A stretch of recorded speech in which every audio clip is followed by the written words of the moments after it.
Hello, welcome back to Erica's Little Welsh Garden. Today, myself and Roo from Roo's Life are going to show you how to create a quick and easy raised bed by using cardboard boxes from the supermarket.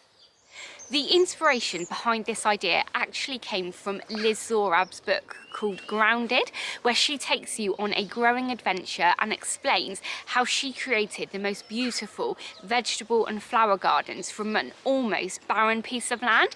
And this book is full of so many more inspirational ideas. These really take just a couple of minutes to make, so let's go and do it. Once you've decided the location of your new vegetable bed, the first thing you need to do is just lay some cardboard down. This will create a double layer when we put the cardboard boxes down and help suppress any weeds from coming through. Once that's done, you need to fill your boxes with compost. I'm just using a basic peat-free compost here. Once the boxes are filled, I made sure they were firmed down to create a lovely firm growing medium.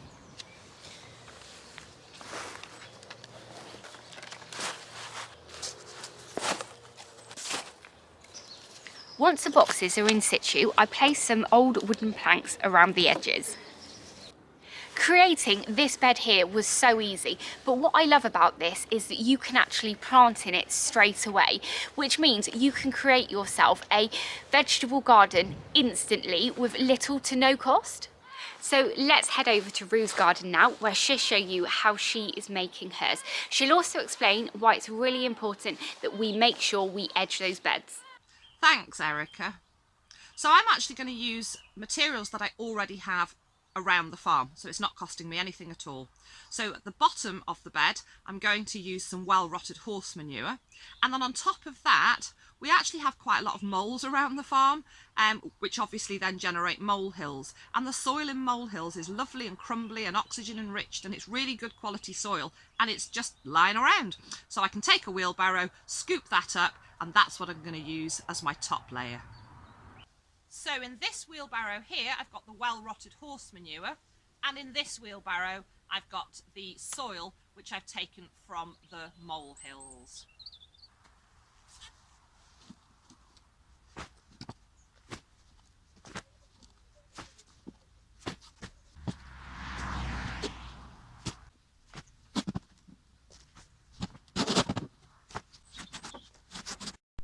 So that's this wheelbarrow empty, and the contents are now in my boxes.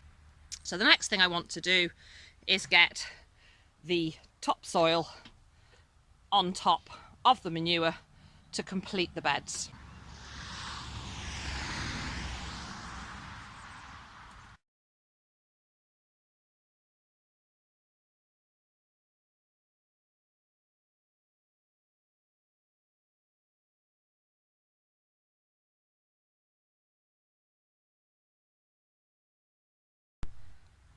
And there we have it. So there is still some room at the top, and I could put some more layers in that, and I will probably have another day where I go and get some more of the topsoil from the field, from the molehills, and just top those levels up a little bit. So you can see there I've laid down a layer of cardboard, and I've made that cardboard base much wider than the actual boxes or beds, and that's because that will suppress these weeds and grass from encroaching into those beds. Now ideally I was going to use these boxes. I'll just lay one down, but they're not as large, and I just couldn't get hold of as many as I wanted to. And the reason I would have preferred these is it is just cardboard, there's no ink or dye on that.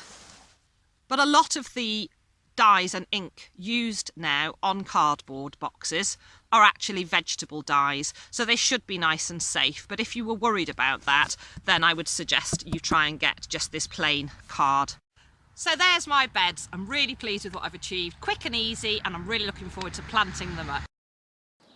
I absolutely love how Roo has created hers. She's been able to utilise the horse manure and molehills from her own land, so she hasn't had to spend any money at all. As I said at the beginning of this video, you can plant in these straight away, but what me and Roo have decided to do is compare both of these beds over the next growing season. So we're going to be doing a couple more videos where we plant them up, harvest them, and we can see how they've both done. So please do make sure that you're subscribed to both of our channels so you don't miss the next episode. Roo and myself really hope that you've enjoyed watching today's episode and that we've maybe inspired you to do something similar yourself. I will also put a link to Liz Zorab's book Grounded down below in the description in case you're interested in purchasing a copy yourself. As ever, YouTube have some videos up on the screen now that they think you'll like, so please go ahead and watch those, and we will catch up with you in the next episode. Bye!